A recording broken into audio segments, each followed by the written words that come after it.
Hi, I'm Jon Price, and I did the themes of A Gathering of Old Men.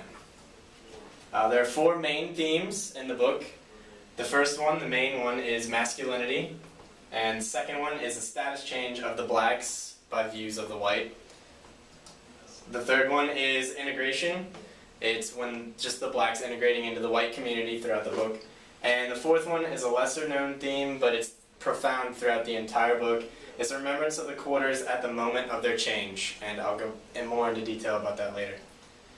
Alright, the first main theme is masculinity.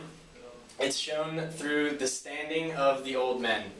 And these men were cowards their entire lives. They never stood up for anything that they believed in.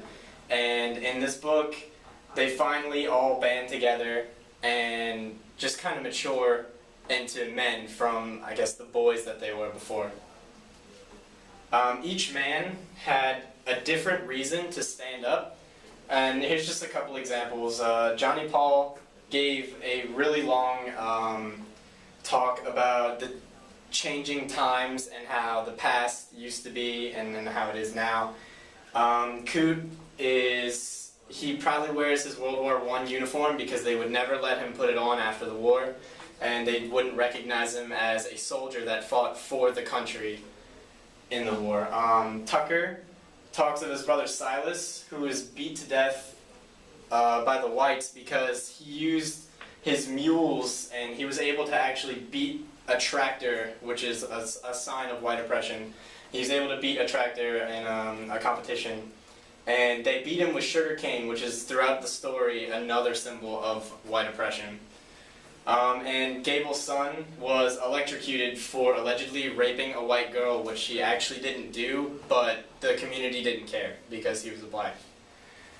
And the last fact of this is Charlie actually shows an extreme transformation, as he is the one that killed Bo in the story, but he actually comes back after he tried to run away, but for some reason he kept running into walls, he says, and he wasn't able to get away from it, so he actually comes back and takes responsibility for his actions. The second theme is status changing. This theme was actually symbolized through the trial, mainly. Basically, the blacks and the whites were tried at the same time, and they were both given the exact same sentence, which shows how the whites began to accept the blacks as not so much equals, but kind of working their way there. And it was also symbolized through when Charlie comes back and Mapes is questioning him.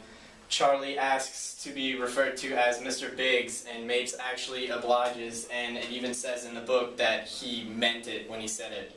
And this is another example of how the blacks were more respected. The third theme is integration of blacks into the white community. Mainly symbolized through Salt and Pepper, which is Cal and Gil for the LSU football team. Basically, it showed that they had to work together, and it presented to show how the unification of the races will make America a better place, and just how we can actually build upon a companionship with each other as opposed to tearing each other down or oppressing the blacks. The lesser known one is the remembrance of the quarters. It's the simultaneous celebration and purgation of the past. Now this is the remembering of the quarters at the time of their demise. Now what that basically means is the quarters were a symbol of the memories, the wisdom, moral value, and the self-discovery of the old men. Now they were fighting this fight for the quarters of the past, but in the past they were slaves.